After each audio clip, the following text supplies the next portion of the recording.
Hello and welcome to the show. I'm Officer Rick, and we have a very exciting panel today to help us discuss our right to gun ownership and the freedom and responsibility that that entails, especially gun safety in the home. We have with us today Chief Joe George from the Orchard Lake Police Department, Hi, Rick. Chief Ken Hurst from Keego Harbor Police Department, Rick. and Lieutenant Mark Stout with West Bloomfield PD. Thanks, Rick. And folks, please remember that this show is produced by Civic Center TV in conjunction with the West Bloomfield Youth Assistance, assisted by Orchard Lake, Keego Harbor, and the West Bloomfield Police Departments. And please remember that the opinions expressed by the guests on this show today are not necessarily those of Civic Center TV. Gentlemen, let's get started.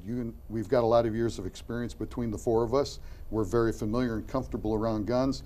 But Chief George, let me start with you. What do you think are some very important things people need to remember when we're talking about gun safety in the home?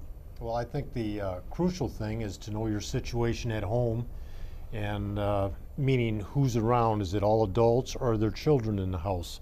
Makes a huge difference how you would handle it and how you would store weapons. Obviously with children, they should be stored, locked, and put away when they're there. And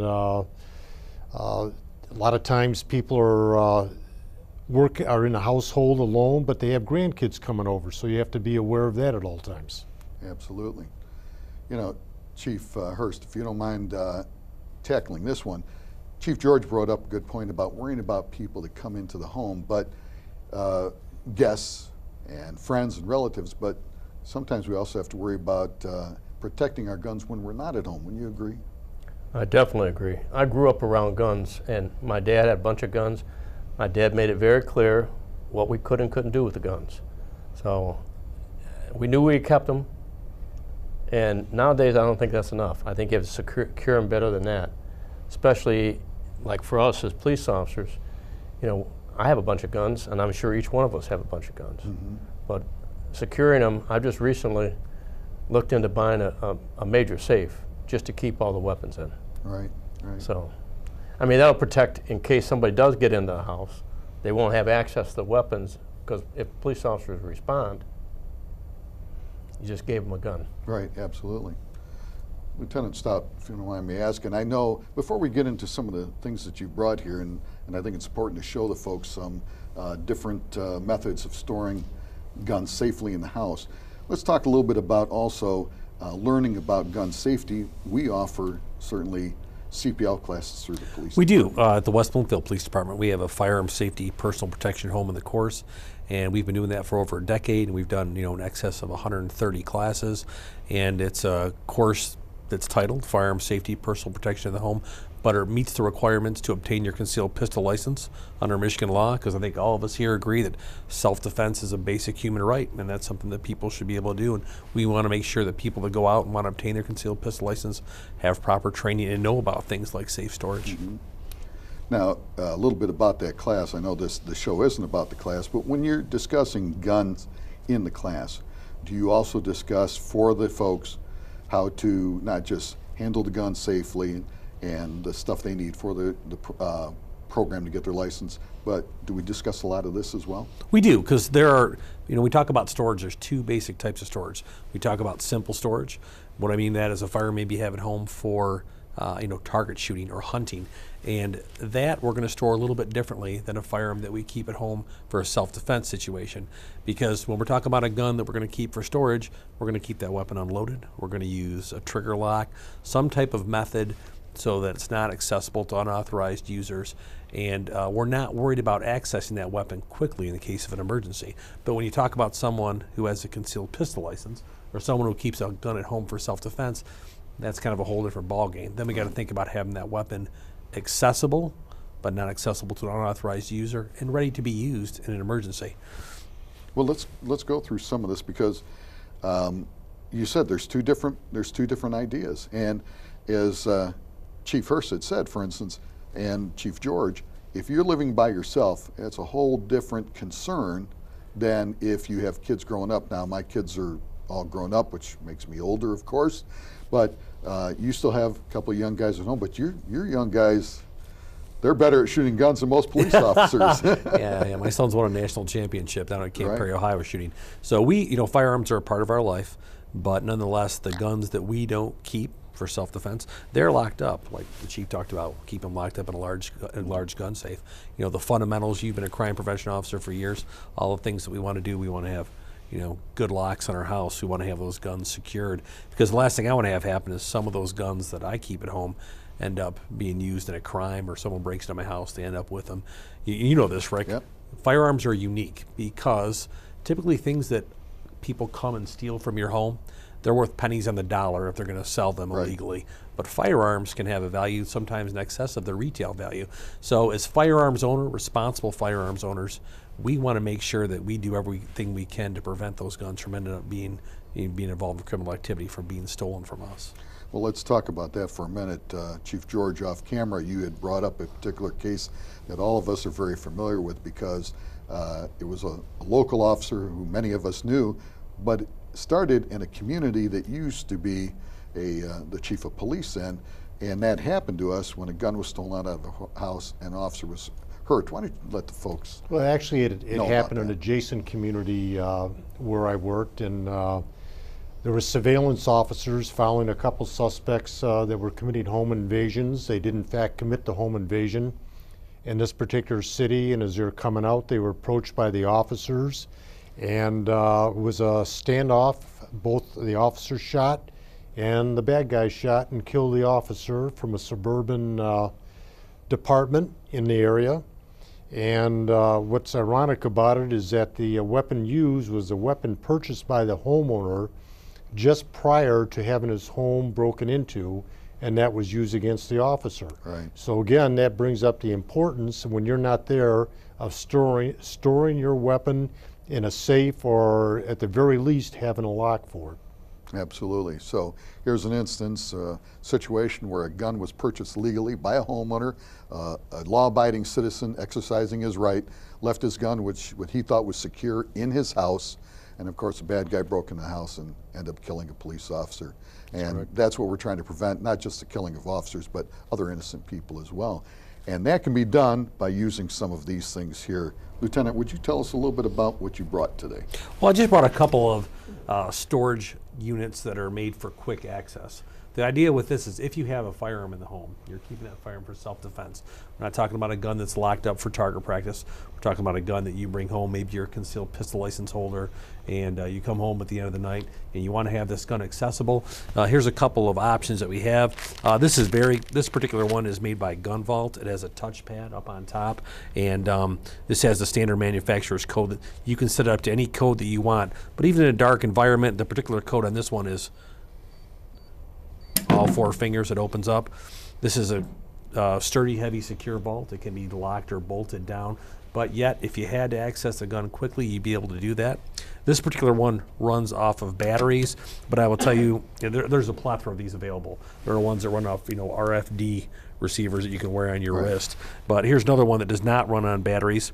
It uses a simplex lock mechanism, and we can go ahead and activate. This particular one is set up, the code can be changed, but if I press the first and the third button and the 5th button, and I can go ahead and turn that lock, then you can slide this tray out, and you can have access to a firearm that you were storing for self-protection or personal protection.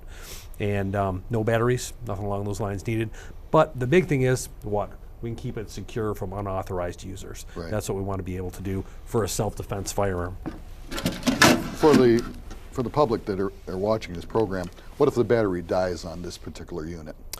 There's an override key that's available. It will also signal you towards the end of the battery life. Okay. And like I said, these are just 2 particular examples. There's a plethora of these available from a variety of manufacturers. Right. And of course, you can get these huge gun safes that no one would be able to carry unless they had a forklift in your absolutely. house. And I for example, I know Chief was talking about buying one. I will tell you that I have one amongst a variety of security features at my home. But if it was the middle of the night and it has this very kind of detailed, S&G multiple combination lock, under stress, I'm never going to be able to do that. Right. So if I have a firearm in the home for personal protection, I don't keep it stored in that big gun safe. I store it in something like this and keep them in a, in a location where they can be secured. This could be bolted to a bed frame, something heavy along those lines. But the big goal is to keep them so the weapon's available, but it's not accessible to unauthorized users. Absolutely. And as a crime prevention officer, of course, I would tell people that if you have these, and you had mentioned, make sure it's bolted down. I mean, even with safes that people have had in the homes, I know all of you guys have probably been to these reports at one time or another where they keep jewelry or important papers. And they say, well, I had it in the safe, but the bad guys picked it up and walked out of the house. So we don't want them to pick this up and walk out of the house with that. Chief Hurst, if we could start with you, because we're kind of nearing the end of the program. You had mentioned that there is a program that you guys have in your city as to help people, and we have this here if you don't mind getting that. You want to show the folks what this is and explain what it is and tell the program that you have in your community. Well, this is a simple gun lock. It can be used on a handgun or a rifle or shotgun. You slide in and lock it. It's a simple key process. It's basically restricting access. That's about it. And it keeps those who aren't trying to use the gun immediately or have it accessible, it keeps it safe. Right. And again, I had a couple of these, and just recently, like I told you, I'm looking into a bigger gun safe because I've got a lot of guns, and I want to keep them. When family comes over, instead of worrying, make sure everything's in place. And we're all police officers, and I'm sure we leave some guns. I don't have kids. I don't have kids at home anymore. My guns are left loaded in certain positions throughout the house. My wife knows about it. They're personal protection. But now these things are very simple, and we've got plenty of them. This was provided to us by, I got mine through the Sheriff's Department. They got it through a grant. And so we have hundreds of these, if anybody wants them. Right. Well, we too offer those free to West Bloomfield residents. All they have to do is come down and get one. But there is a limitation to that as well if someone wants to have gun protection in the house. Why don't you touch on that very briefly, Lieutenant? Well, the important thing is, like I said, firearms that are not going to be used or concerned about immediate use, that's great. We'll lock them up. We'll use something like this. But under stress, you can imagine trying to put this small key in this small hole. That's going to be a bit of a challenge. Then we have to locate the ammunition, which if it's a gun stored, not for personal protection, we want to store the ammunition separately. So it kind of negates the whole reason for having a firearm for personal protection or even carry in the home. And that's why you got to differentiate between what are your needs.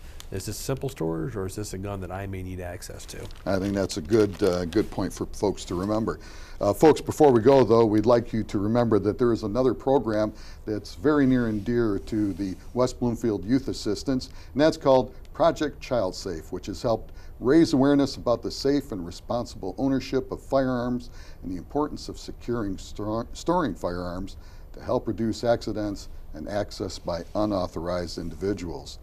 The Project Child Safe program was developed by the National Shooting Sports Foundation, the trade association for the firearms industry. Project Child Safe is a real solution to making our community safer. More than 15,000 law enforcement agencies have partnered with the program to distribute more than 36 million firearm safety kits to gun owners in all 50 states and the 5 U.S. territories. The Own It, Respect It, Secure It initiative is an industry-wide commitment to raise the public's consciousness on the issue of firearm safety and responsibility and encourage firearms owners to embrace the importance of proper storage. With our collective voice, we are amplifying the following message to gun owners. Store your firearms responsibly when not in use. Please take the Project Child Safe Own It, Respect It, Secure It pledge and commit to practicing gun safety today. Learn more at projectchildsafe.org. I would like to thank our guest today, Chief Joe George from Orchard Lake. Do you have something quick you'd like to let your folks know in Orchard Lake? Absolutely, we're available. I will make myself available for any talks in regards to personal safety or gun safety. Just call City of Orchard Lake and we can set up an appointment. Thank you, Chief. Chief Ken Hurst, how about yourself? Ditto on the same thing except Keego Harbor. There you go. And Lieutenant Mark Stout. Just like I mentioned earlier, we think self-defense is a basic human right, and we support our Second Amendment. We took an oath to support the Constitution, right. and we believe in responsible firearms ownership, and we're here to teach that and help the community out any way that we can. Absolutely, and you can contact me or Lieutenant Stout if you have any questions at the West Bloomfield Police Department. Remember, folks, Youth Assistance is a county-wide program providing confidential, professional casework services, short-term, family-centered professional counseling and referral services for children and families. West Bloomfield Youth Assistance provides casework services as well as school and community programming, mentoring, youth recognition, skill building, and needs-based camp scholarships to families living in the West Bloomfield School District. For more information about West Bloomfield Youth Assistance, please visit wbyouthassistance.org or call 248-592-1278. I'm Officer Rick, and thank you for watching. Remember, be safe.